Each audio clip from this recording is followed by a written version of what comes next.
If you didn't watch a single lap of the 2026 Bahrain pre-season tests, this is everything you need to know.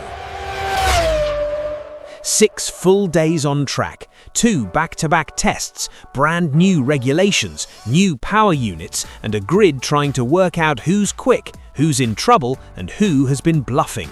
From Ferrari's shock 131.9 to Mercedes' relentless long-run pace, from Red Bull's in-house power unit gamble to McLaren trying to defend both titles, from a 5-way midfield fight to Aston Martin's disastrous start and Cadillac's respectable debut, this is your complete team-by-team breakdown of everything that actually mattered in Bahrain.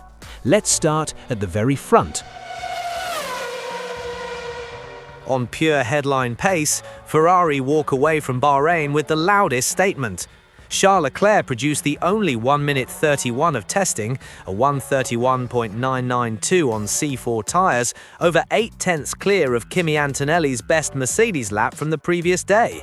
He got there the proper way too, chipping away through the day with C3 race rubber, 133.6, 133.1, 132.6, before bolting on the C4s and punching in that 131.9. Ferrari completed 745 laps in total, with 421 of those in the first Bahrain week alone, basically level with mileage kings Williams and McLaren. Reliability? There were issues, but nothing catastrophic. No "what on earth is this" moments, no shock breakdown pattern. The SF26 looks fast, reasonably user-friendly, and, crucially, Ferrari have been brave with the 2026 rules. We've seen a gearbox-mounted winglet using exhaust flow for downforce and a rotating active rear wing mainplane that instantly became a social media star. Do we know how much those ideas are really worth? Not yet, but they show a team thinking outside the box, not playing it safe. Inside the garage, the mood has been very different to the last few years. Leclerc's body language normally gives him away the moment he hates a car. There was none of that in Bahrain. Instead, you could almost see a spring in his step. Add in Ferrari's traditionally strong starts and a power unit that seems to launch well even without the MGUH, and it feels like Ferrari have finally turned up to a new rules cycle on the front foot. Big caveat, on race runs, Mercedes still looked stronger overall, but if you're a Ferrari fan, this is the most convincing pre-season you've seen in a long time. Before Bahrain, many in the paddock had Mercedes down as pre-season favourites. After Bahrain, nothing has really changed, except now we've seen where the W17 is vulnerable too. On the plus side, Mercedes' race pace has been extremely strong. On comparable race simulations, Antonelli and Hamilton were logging long runs around the 136s, 138s brackets on C3s and C2s, often looking more controlled than Ferrari over a full stint. The car looked tidy, especially on heavy fuel. We have not yet seen a full-send low-fuel quali sim from Mercedes in Bahrain, and that's important, because while Ferrari showed us the absolute top end with Leclerc's 131.9, Mercedes have kept some engine and energy management in their pocket. The downsides? Reliability in Bahrain was not as bulletproof as in Barcelona. A pneumatic leak forced a full power unit change late in testing, and Antonelli's total mileage was trimmed by a mixture of early teething issues and a suspension problem in week 1. Even so, Mercedes still ended up with 741 laps, among the strongest totals in the field. The feeling is simple. The base package is quick. There are reliability niggles, but as the cliché goes, it's easier to make a fast car reliable than a slow car fast. Right now, Mercedes look like the team with the best race day profile, even if Ferrari stole the testing headlines. Melbourne will likely be our first look at the W17 with everything turned up. The reigning double world champions arrived in Bahrain slightly behind where they wanted to be in terms of fully understanding the new power unit and the 2026 energy rules.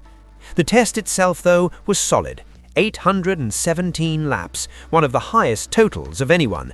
No major reliability crisis, a car that looked quick but not quite as explosive as Ferrari over one lap or as calm as Mercedes over a race stint.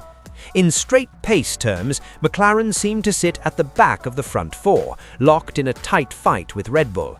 On single laps, Lando Norris and Oscar Piastri often looked marginally ahead of Verstappen and the RB22.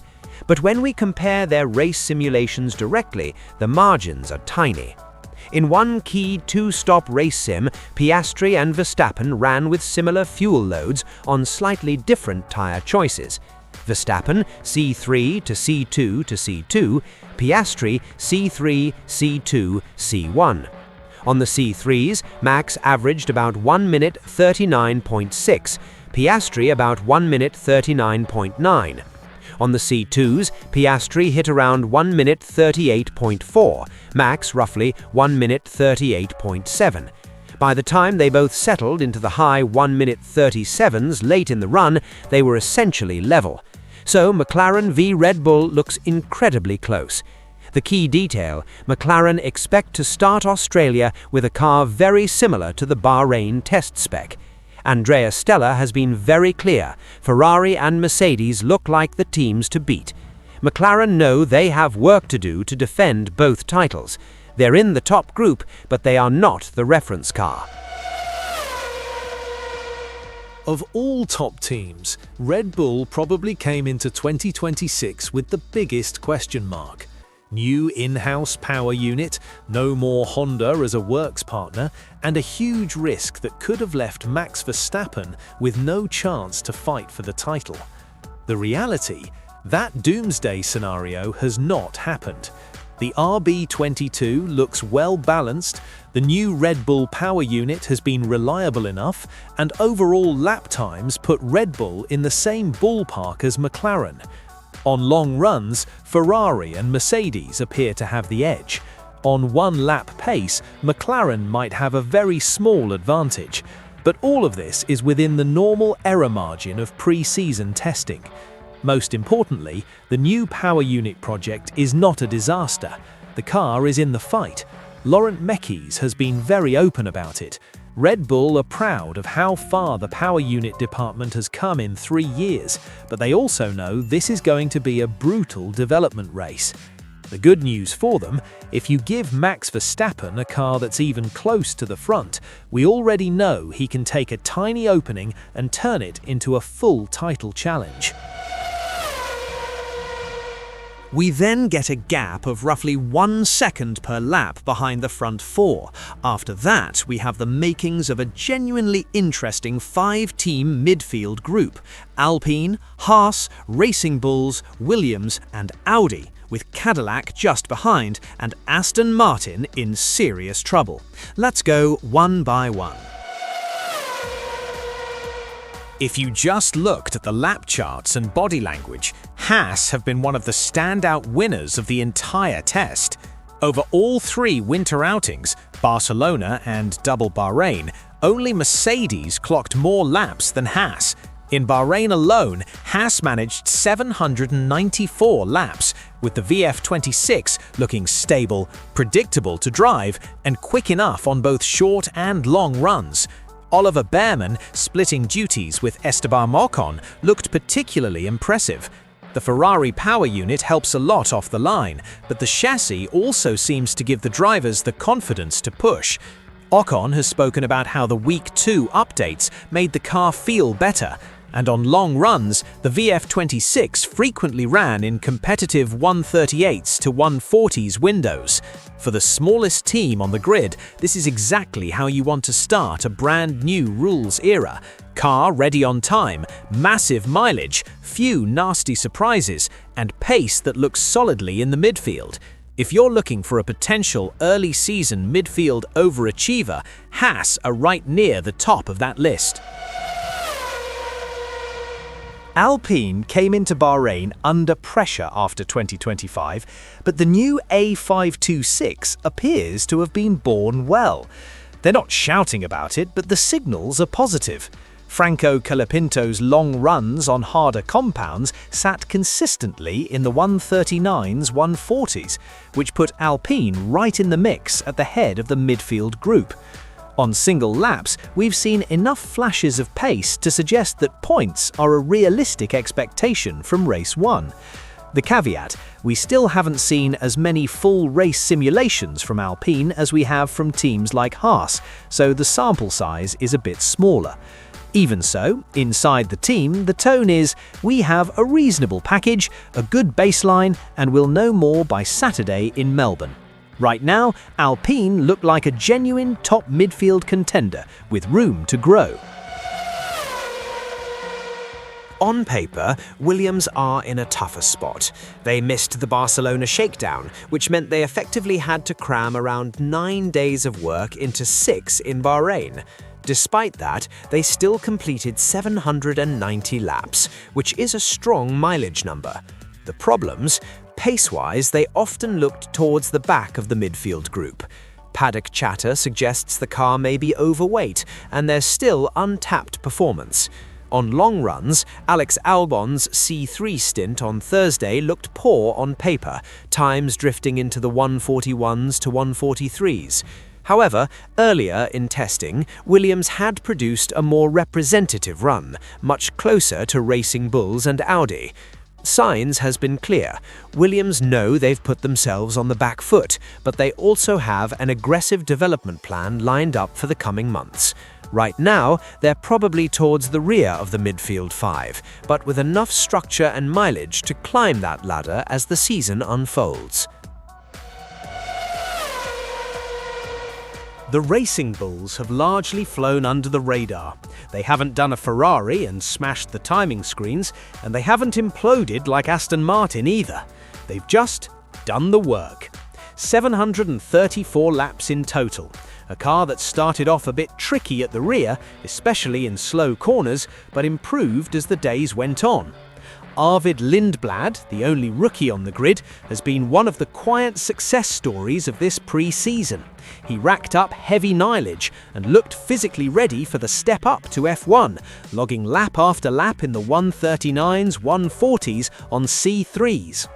Liam Lawson's long runs on harder compounds sometimes slipped into the 141s, thanks to degradation, but this is still solid midfield territory.